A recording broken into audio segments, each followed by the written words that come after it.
नमस्कार दोस्तों, मैं सत्येंद्र सिंह। ओपन पोस्ट में आप सबका स्वागत है। ओपन पोस्ट में आज मैं बात करूंगा कि महाराष्ट्र और झारखंड के चुनाव के जब रिजल्ट आए हैं उसके बाद के जो हालात हैं और जो इस बात की चर्चा है उसके बारे में बात करेंगे। दरअसल जिस तरह से महाराष्ट्र में भारतीय जनता पार्टी और उसके अलाइज को बड़ी जीत मिली है, अप्रत्याशित जीत मिली है, जिसकी संभावना तो छोड़ दीजिए, जिसके बारे में भाजपा के लोग भी नहीं सोच रहे थे, या जिस तरह से झारखंड में जो है इंडिया गठबंधन को बड़ी जीत मिली है, जिसके बारे में कांग्रेस पार्टी और जेएमएम को भी अंदाजा नहीं था कि हम इतनी बड़ी जीत की तरफ बढ़ेंगे। ये दोनों प्रदेशों में जो अप्रत्याशित जीत हुई है, इसके कारणों के बारे में हम बात करेंगे। जीत को किन चीजों ने अफेक्ट किया, उसके पीछे बेसिकली काम क्या कर रहा था, उसके बारे में बात करेंगे। और महाराष्ट्र में जिस तरह से कांग्रेस पार्टी और उसके अलाइज को बड़ा धक्का लगा है, पार्टी जहां पहुंची है, कभी अतीत में भी कांग्रेस इतनी खराब हालत में नहीं थी। तो इसके बेसिक कारण क्या है और कांग्रेस की इतनी बड़ी पराजय हुई कैसे, उसके पीछे क्या हो सकता है। वैसे तो कांग्रेस पार्टी और उसके तमाम सारे लीडर्स इस चुनाव परिणाम को मानने के लिए इनकार कर रहे हैं। उनका मानना है कि बहुत कुछ गड़बड़ हुआ है। मैं उसमें नहीं जाना चाहता हूँ, एक अलग कहानी है बेसिकली। लेकिन जो जीत हार हुई है, अगर उसको हम जमीन पे देखें तो अब तो लगभग ये मान लिया गया दोनों राज्यों के बाद कि भाई सरकार की डिलीवरी का बड़ा मतलब बना है कि झारखंड में जो है मैया योजना का महिलाओं को जिस तरह से सपोर्ट दिया है, बाकी दूसरी योजनाएं जो सोरेन साहब की थी उसका बड़ा फायदा मिला है सरकार को। सोरेन को जिस तरह से अरेस्ट किया गया, उसको लेकर के भारतीय जनता पार्टी के खिलाफ लोगों की नाराजगी रही होगी, उसका फायदा मिला होगा। जो सिंपैथी मिली होगी हेमंत सोरेन को, हेमंत सोरेन की पत्नी कल्पना सोरेन को मार्केट में, या माफ कीजिएगा, जो राजनीति में जिस तरह उनकी सक्रियता रही, कल्पना सोरेन की ब्रांडिंग काफी बड़ी हुई, उनको लोगों ने पसंद किया। तो इन सब चीजों का एक तरह से असर पड़ा होगा। झारखंड में शायद उस जीत को लोगों ने उस तरह से न रीड किया हो। हालांकि इंडिया माई एक्सिस के सर्वे में कमोबेश इसी तरह का आकलन पहले भी आ चुका था, लेकिन चूंकि इंडिया माई एक्सिस का सर्वे लोकसभा चुनाव में फेल हो गया था, या हरियाणा चुनाव में फेल होने के बाद एक तरह से उसको लोगों ने खारिज करना शुरू कर दिया था, तो इस चुनाव को भी उन्होंने ठीक से एड्रेस किया और उसको ठीक से सारे चैलेंजेस को सामने रख करके उन्होंने जो रीड किया। सच तो है कि झारखंड के बारे में कमोबेश उन्होंने अपने एग्जिट पोल में कह दिया था कि इसी के आसपास हालात हैं, और वैसा ही हुआ। तो बेसिकली झारखंड में तो ये समझ में आता है कि इंडिया गठबंधन की जीत के बहुत सारे कारण हैं और उन कारणों को रीड किया जा सकता है। महाराष्ट्र की तरफ चलें तो इस जीत में हो सकता है यहाँ पर भी वही कहानी है गवर्नमेंट की डिलीवरी का, कि भाई एकनाथ शिंदे सरकार ने जो डिलीवर किया था, खासतौर पे लाडकी बहना योजना जो है उसको लेकर के महिलाओं में काफी उत्साह रहा होगा। निश्चित रूप से इसका असर पड़ा है, और निश्चित रूप से जो सरकार पावर में होती है, अगर वो डिलीवर करती है तो आज की तारीख में उसका फायदा पड़ता है, उसका फायदा मिलता है। हालांकि जो डिलीवरी है, जिन चीजों की डिलीवरी हो रही है, उसको लेकर के हम रेवड़ी जैसी बात भी करते हैं, लेकिन सच्चाई तो यही है कि सरकारों को सोशल वेलफेयर के मेजर्स लेने पड़ते हैं। ये सारी योजनाएं समाज कल्याण के नाम पे ली जाती हैं, उसके पीछे पॉलिटिकल इंटेंशन होता है या उसके पीछे कोई लॉन्ग टर्म योजना नहीं होती है, सच्चाई भी है। लेकिन सच्चाई है कि हर पॉलिटिकल पार्टी जो पावर में होती है इस तरह का टूल्स का इस्तेमाल करती है, और एकनाथ शिंदे या बीजेपी की सरकार ने भी कमोबेश इस टूल का इस्तेमाल किया। तो लेकिन सवाल है, क्या सिर्फ हमारी बहना या लाड़की बहना योजना का ही इतना बड़ा असर था? शायद नहीं।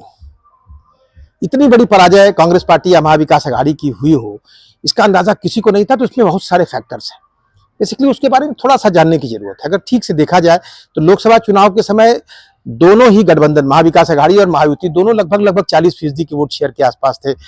महाविकास आघाड़ी थोड़ा 1% के आसपास ऊपर थी, और लोकसभा में महाविकास आघाड़ी को बड़ी जीत मिली। तो विधानसभा चुनाव में भी कमोबेश अंदाजा था कि दोनों गठबंधन आसपास हैं, या जो शिफ्टिंग होगी वो 1-2% का ऊपर नीचे होगा। हालांकि 2% 3% की शिफ्टिंग अगर एक गठबंधन से वोट दूसरे गठबंधन की तरफ होता है तो लगभग 5-6% का मार करता है, लेकिन ये लगभग 10% से ज्यादा का मार हुआ है, तो काफी बड़ी शिफ्टिंग है। तो इसको समझने के लिए अगर हम देखें ठीक से, तो शायद एक तरह से हम कह सकते हैं कि कांग्रेस पार्टी इस चुनाव में अब मन्नू की भूमिका में थी, और कांग्रेस या महाविकास आघाड़ी के पराजय का सबसे बड़ा कारण शायद वही रहा हो। दरअसल लोकसभा चुनाव के बाद कांग्रेस पार्टी उत्साह में थी, हरियाणा चुनाव के बाद मनोबल गिर गया था, ऐसा नहीं है। महाराष्ट्र में कांग्रेस पार्टी को अंदाजा था कि उनके आइडियाज, उनके एजेंडे को लोग पसंद करेंगे। राहुल गांधी ने प्रचार की शुरुआत भी कोई कमोबेश वैसे ही की, और निश्चित रूप से संविधान बचाओ का जो नारा था वो विधानसभा में भी शायद थोड़ा बहुत काम किया हो, लेकिन जो जाति जनगणना और जो दूसरे मुद्दे तो बिल्कुल काम नहीं किए। उसका बड़ा कारण रहा होगा कि शायद कांग्रेस पार्टी के पास संगठन नहीं था अपनी बातों को नीचे ले जाने के लिए, और राहुल गांधी ने चुनाव प्रचार उस तरह से किया भी नहीं। उस फोर्स के साथ नहीं किया। इस पूरे विधानसभा चुनाव को जिस तरह से कांग्रेस पार्टी ने लड़ा है, वो एक तरह से शरद पवार और उद्धव ठाकरे के हवाले कर दिया था पूरे चुनाव को। मान लिया गया कि राहुल गांधी अपना काम कर रहे हैं और शरद पवार उद्धव ठाकरे क्योंकि महाराष्ट्र के बड़े नेता हैं, जमीन पे इनकी पकड़ है, संगठन है, और लोकसभा में इन्होंने अच्छा परफॉर्म किया था तो माना गया कि विधानसभा में भी कमोबेश वैसा ही करेंगे, लेकिन हुआ नहीं है। और शायद यही बड़ा कारण है, बड़ी वजह है जिसके कारण महाविकास आघाड़ी हार की तरफ बढ़ गई। यही मिसकैलकुलेट हो गया सब कुछ। सच्चाई तो यह है कि उद्धव ठाकरे की राजनीति को अब ठीक से रीड किया जा सकता है। लोकसभा चुनाव में हालांकि 16-17% उनको वोट मिल गया था, और लोकसभा चुनाव में भी एकनाथ शिंदे और उद्धव ठाकरे की सेना आमने सामने जहां भी थी, लगभग 13 सीटों पर लड़ी थी। इसमें उद्धव ठाकरे को 6 सीटों पर जीत मिली थी और एकनाथ शिंदे को 7 सीटों पर जीत मिली थी। हालांकि एकनाथ शिंदे का वोट शेयर 12% के आसपास था उस वक्त। तो मान लिया गया कि उद्धव ठाकरे के प्रति सिंपैथी है। लेकिन जब हम विधानसभा चुनाव को सामने देखते हैं तो एक बात समझ में आती है कि शायद एकनाथ शिंदे और उद्धव ठाकरे की जो राजनीति थी, जो एकजुट शिवसेना थी, इसकी राजनीति विधानसभा चुनाव के बाद ही खत्म हो गई थी। शिवसेना का जो कोर बेस था, जो हिंदुत्व का बेस था, वो बीजेपी की तरफ ऑलमोस्ट शिफ्ट कर चुका था। शिवसेना ने अपने आप से अलग से कभी अपना आकलन नहीं किया। और अगर लोकसभा चुनाव में शिंदे जी और उद्धव ठाकरे को जो भी परफॉर्मेंस उनका अच्छा रहा, जो रिजल्ट मिला, उसमें कांग्रेस और बीजेपी की राजनीति का फायदा मिला। कांग्रेस पार्टी की राजनीति उफान पे थी, पिछड़ों की राजनीति, जाति जनगणना और मोदी विरोध का जो मोमेंटम था, उन सारी चीजों ने काम किया और उसमें उद्धव ठाकरे के पक्ष में मोमेंटम बना और उद्धव ठाकरे को इतनी बड़ी जीत मिल गई। अब उसको हमने मान लिया कि शायद उद्धव ठाकरे के पक्ष में मोमेंटम है।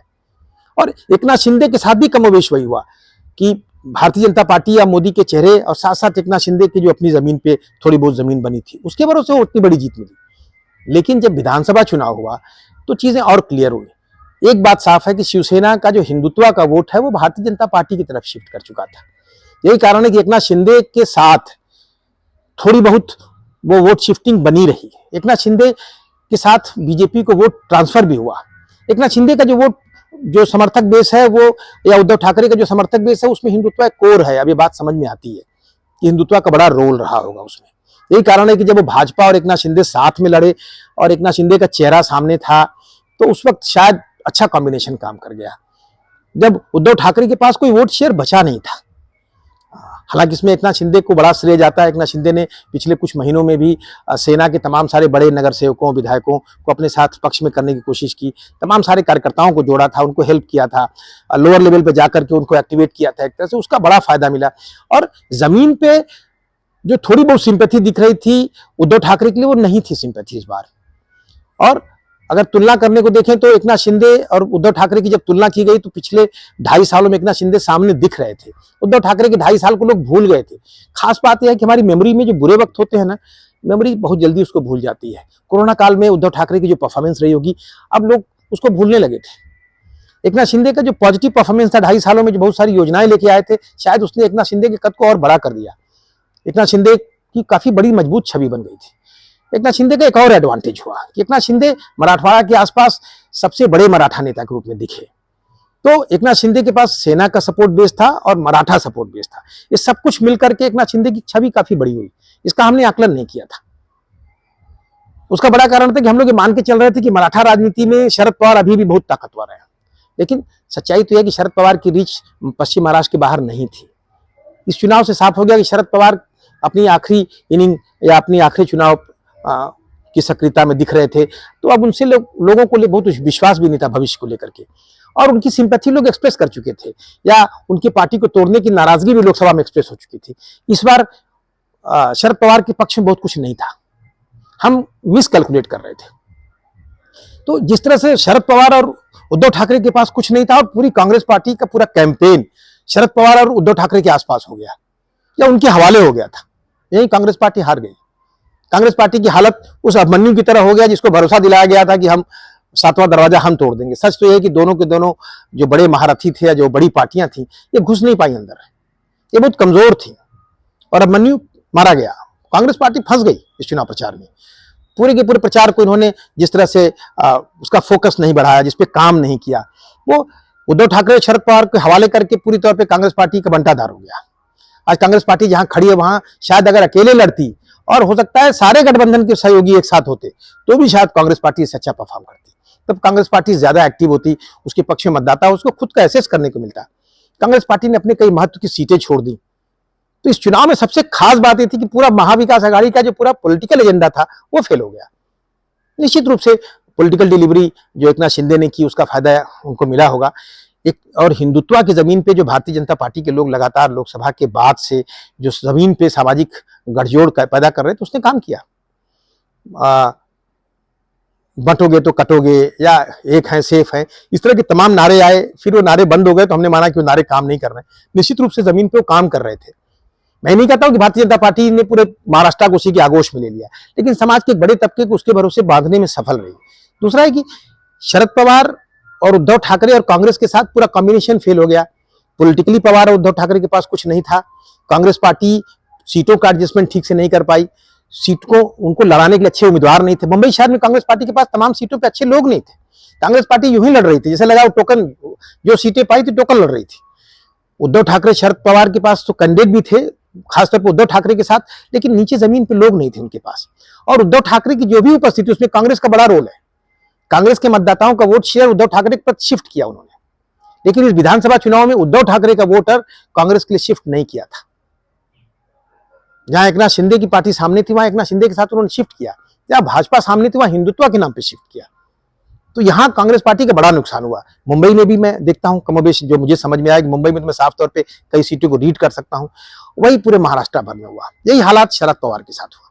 शरद पवार के प्रति उस तरह का मोमेंटम नहीं था, तो उनका भी वोट शेयर कांग्रेस पार्टी के प्रति उस तरह से शिफ्ट नहीं हुआ, बल्कि वो जहां पे शरद पवार कमजोर दिखे, मराठों का वोट शेयर एक तरह से अजीत दादा पवार के साथ था। क्योंकि पश्चिम महाराष्ट्र में सबसे बड़े मराठा चेहरा अजीत दादा पवार ही थे, और अजीत दादा पवार अपने फ्लेवर के साथ थे।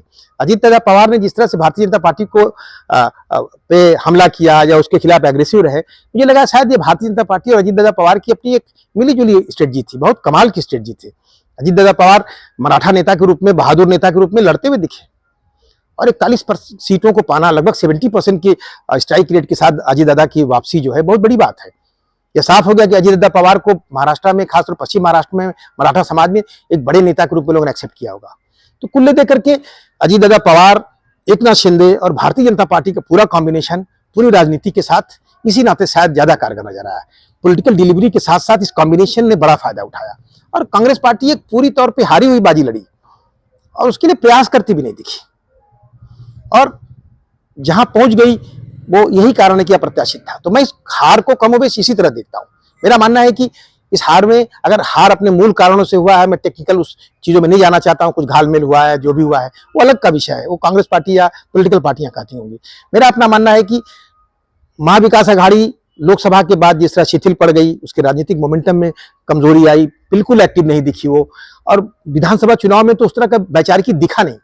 और जिस सोशल कॉम्बिनेशन पे कांग्रेस, शरद पवार और उद्धव ठाकरे काम कर रहे थे, वो कॉम्बिनेशन बिल्कुल नहीं काम किया, क्योंकि शरद पवार और उद्धव ठाकरे बहुत कमजोर थे और कांग्रेस पार्टी विचार विहीन।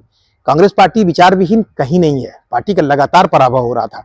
लोकसभा में कांग्रेस पार्टी राहुल गांधी के लीडरशिप में दिख रही थी या देश में दिख रही थी, तो राहुल गांधी उन एजेंडा के साथ खड़े थे, उन मुद्दों के साथ खड़े थे, उस पर पूरे देश में अपोजिशन सवार था।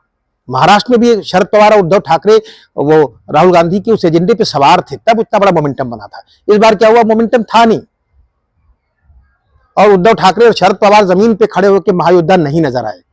तो कांग्रेस पार्टी अपने घोड़े पे खुद सवार नहीं थी। तो जाहिर सी बात है, महाविकास आघाड़ी जहां पहुंची है वो होना ही था अप्रत्याशित। हालांकि शुरुआत में हम लोग ऐसे रीड नहीं कर पा रहे थे, इस नाते हमें अप्रत्याशित लगा, लेकिन चुनाव परिणाम आने के बाद जनता के मन मूड में क्या है, ये तो चुनाव परिणाम आने के बाद समझ में आया। एग्जिट पोल के बाद भी कुछ हम समझ नहीं पा रहे थे, क्योंकि बहुत घालमेल था। हालांकि इंडिया माई एक्सिस ने महाराष्ट्र में कुछ कमोबेश इस तरह की बात कह दी थी अपने सर्वे में, लेकिन चुनाव परिणाम आने के बाद यह साफ हो गया कि महाविकास आघाड़ी के हार के शायद यही बड़े कारण है, या महायुति की जीत के बेसिक कारण थे। हम उसको रीड नहीं कर पा रहे थे, यही गलती होती है। हम जब मीडिया में लोग होते हैं, जो बड़े पॉलिटिकल समझदार लोग होते हैं, हमेशा चीजों को अपने चश्मे से देखते हैं, समाज के बड़े हिस्से तक हमारी रीच नहीं होती है, तो हम अपने आइडियाज को ही जस्टिफाई करने में लगे रहते हैं, उसके लिए डाटा इकट्ठा करते रहते हैं, और रियलिटी को हम नहीं रीड कर पाते हैं। तो अगर हम एक तरह से विधानसभा चुनाव के बाद जो रियलिटी है, जो सच्चाई है, उसको सामने रखते तो समझ में आया कि महाविकास आघाड़ी की जो बड़ी हार हुई है महाराष्ट्र में, उसके शायद कारण जो जमीन पे थे। और महायुति की जो जीत है उसके लिए उनके पक्ष में मोमेंटम बना था लोकसभा चुनाव के बाद, उस पर लगातार वो काम भी कर रहे थे और एक अच्छा कॉम्बिनेशन था।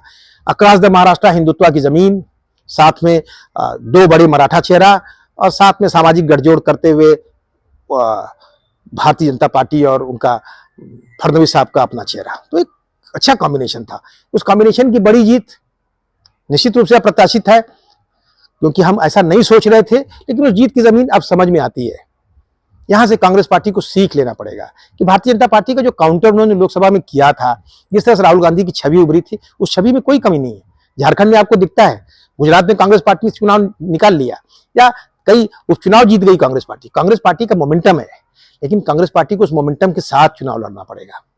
महाराष्ट्र में यही कांग्रेस पार्टी चूक कर गई, नीचे संगठन नहीं था, पूरी तौर पर आपने दूसरों के हवाले सब कुछ कर दिया और फिर आप एक तरह से मैदान में खेत रहे। तो मैं इसको इसी तरह देखता हूं कि कांग्रेस पार्टी कुछ अभिमन्यु की तरह चक्रव्यूह में फंस गई। और बहरहाल ये मेरी अपनी समझ है और ये अभी अब तक की समझ है, मेरे पास बहुत सारे डाटा नहीं है। मैं कुछ और चीजें आएंगी तो उसके हिसाब से हम और बातें करेंगे। अभी हमें देखना है कि महाराष्ट्र में सरकार किसकी बनती है, माफ कीजिएगा, सरकार में मुख्यमंत्री कौन बनता है, क्या फडणवीस और अजित दादा पवार उप मुख्यमंत्री बनते हैं, नहीं बनते हैं, क्या स्थिति बनती है, हमें उसका इंतजार है, उसके बारे में बातें करेंगे। फिर हम महाराष्ट्र की राजनीति में जो नए बदलाव होंगे उसके बारे में अलग से बात करेंगे। बहुत कुछ बदलेगा महाराष्ट्र में। महाराष्ट्र बहुत ही फर्टाइल स्टेट है और जो कुछ हुआ है उससे हमें उसको रीड करने की जरूरत है। आगे हम उसकी बातें करेंगे और फिर बात करेंगे इन तमाम सारे विषयों पे। तब तक के लिए नमस्कार।